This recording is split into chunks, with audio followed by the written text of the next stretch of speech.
few years ago, a young married couple lived in St. Paul, Minnesota. I'm not sure if this story is true, but I heard it from one of the OGs. The couple, in their late 20s, had no children and had only recently married. Their relationship was turbulent. The husband was a known cheater, and their home was filled with constant fights. Despite his betrayals, the wife clung to her love for him, choosing to stay. One fateful day, during a family trip to a waterfall, their arguing escalated. No one knows exactly what happened, but the wife leaped from the edge, vanishing into the churning waters below. When the rescue team recovered her body, it was mangled beyond recognition. That night, the husband fell into a restless sleep, only to find himself in a dream. He stood at the waterfall alone, the air thick with silence. The trees swayed, their branches clawing at the sky. A quiet sobbing echoed through the emptiness. Turning slowly, he saw a woman crouched on the rocks, her traditional Hmong dress soaked through. Her face was obscured by a curtain of wet, tangled hair. Then he awoke to the faint sound of knocking at the back doors, slow, rhythmic, hollow. He grabbed his gun and crept forward. Peering through the peephole, he saw only darkness. Checking the window, he cautiously pushed the curtain aside. Nothing. Brushing it off, he returned to his bedroom. But as he sat on his bed, an icy dread crept over him. The sheets were damp, as if something had been sitting there, dripping wet.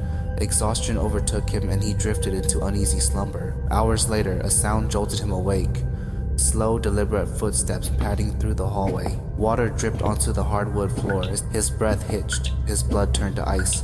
The footsteps stopped outside his door. A long pause, then...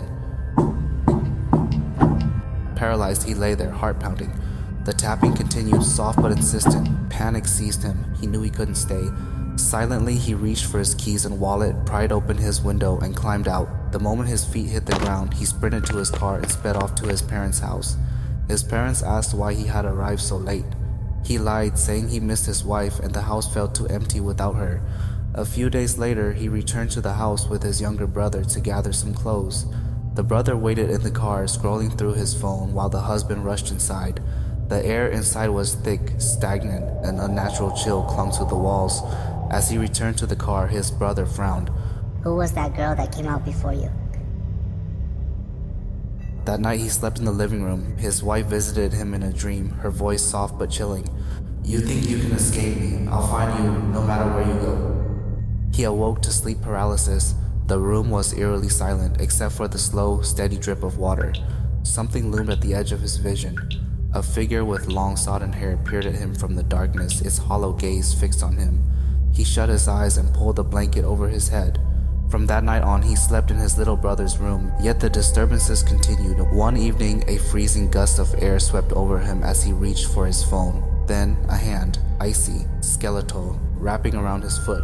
He bolted upright, shining his flashlight toward the end of the bed. Nothing. The fear festered. His parents, knowing the truth, refused to frighten him further. Instead, they performed a cleansing ritual, blessing the house and tying protective strings around his wrists. The hauntings lessened, but the feeling of being watched never truly faded. A month later, the funeral took place. The wife's body had been cleaned and dressed in traditional Hmong attire. The husband sat at the front, staring at her casket, suffocated by guilt. Too late, he realized how much she had loved him, how much he had betrayed her. Now she lay motionless before him, a love unreciprocated, a debt unpaid. The funeral drum resounded through the hall. As the speaker's voice droned over the ceremony, the husband glanced at the casket, and his blood ran cold. The wife's eyes were open, hollow, staring straight at him. A faint, knowing smile curled her lips. He gasped and nudged his mother. "Look." His mother turned, but the wife's eyes were closed, her face peaceful.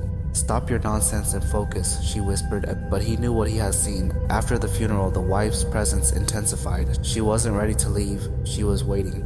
It finally ended when the family performed the spirit release ritual, a sacred Hmong practice allowing the deceased to be reborn. They summoned a shaman to cleanse the house one final time. That night, the wife appeared in his dream one last time. Tears streamed down her face.